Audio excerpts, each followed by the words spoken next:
Hello and welcome to Pharma-info with Shubhashish, right? So today's topic is Knorr QUINOLINE synthesis. So as it is observed here that quinoline this is found to be the structure of quinoline. So where you observe that, okay, that is, it's a combination of benzene as well as pyridine, right? So thus we can say it's bench pyridine. Since heterocycle is found to be the one in which will get the dominance, which will get the priority. So that is why it has to be kept at last.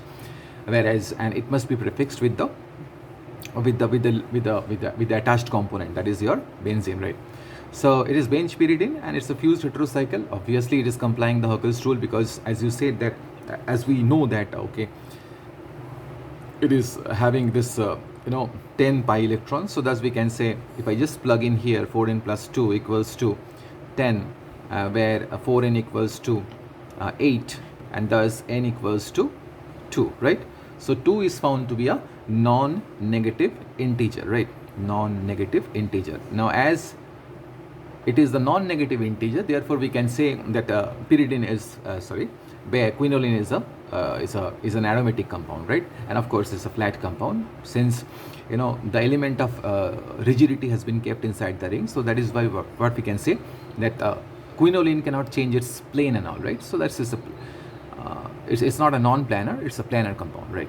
So now let's see that how Knorr developed the synthesis. Fine. So Knorr basically started with the same thing as opted by Scrop, right? It was something like this, right? So if I just want to cyclize this system and just convert this one into this, right? I need only 3 carbon, right? 3 carbon more need to be added, right? So these are found to be the 3 carbon. Let me do one thing.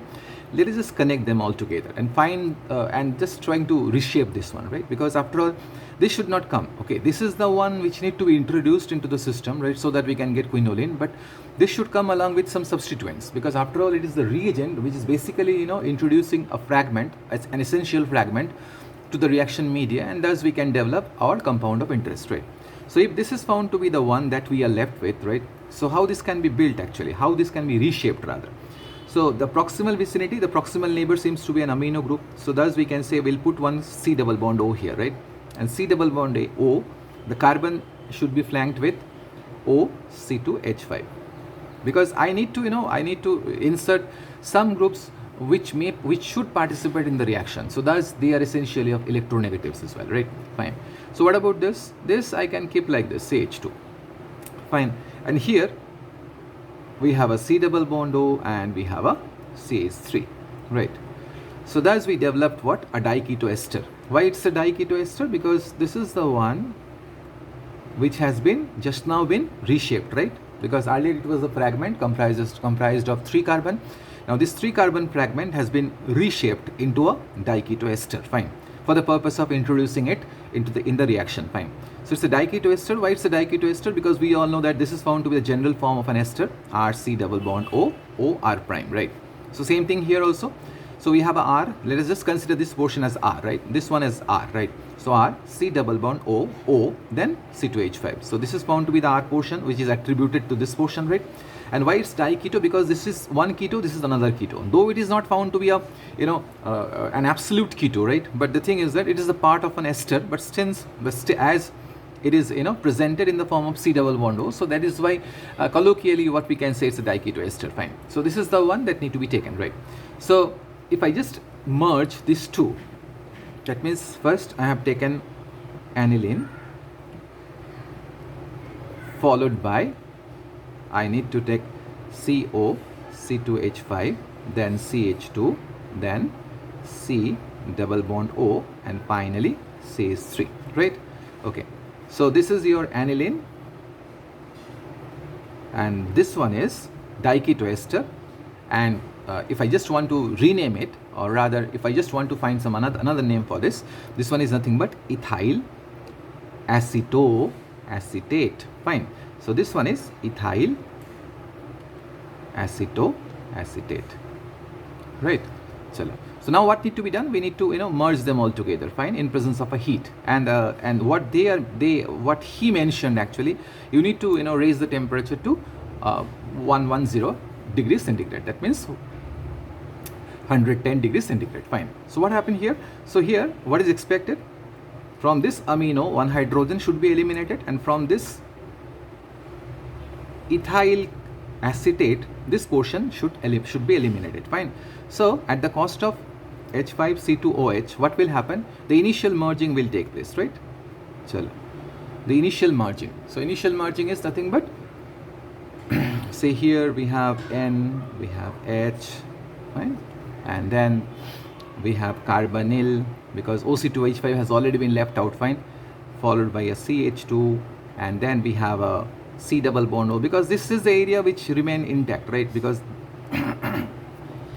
it was not involved in the reaction, the first step rather, fine. So what next? Now we need to bring what? H2SO4.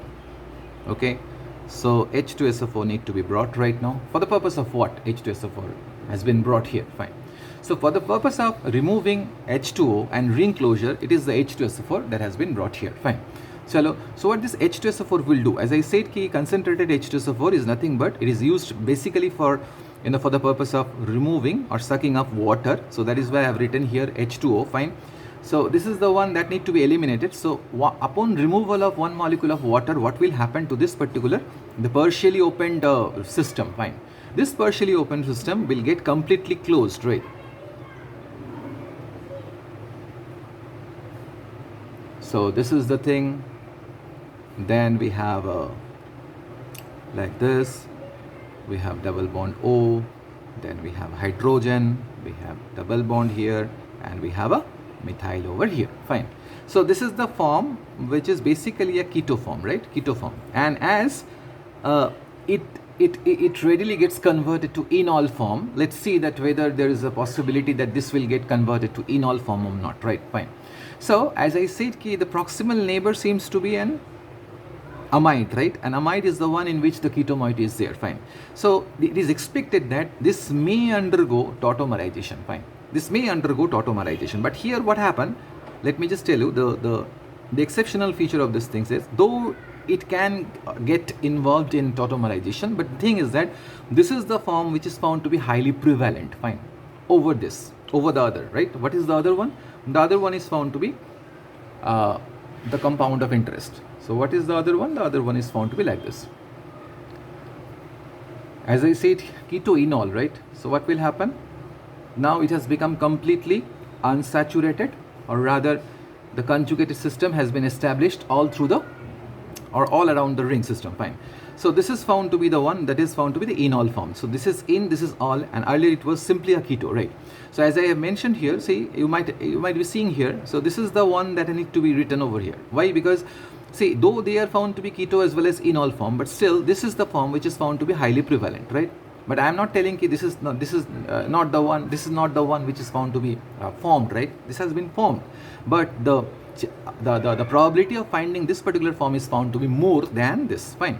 So hence what we can say, this is, now we are done with what? The making of quinoline. I should say it's not a quinoline, rather, to be more precise, it is a substituted quinoline. Because see, while going through the PCI syllabus, okay, there they clearly mention that not only the, you know, the system, the heterocycles, but also you have to study what the synthesis of their derivatives as well, right?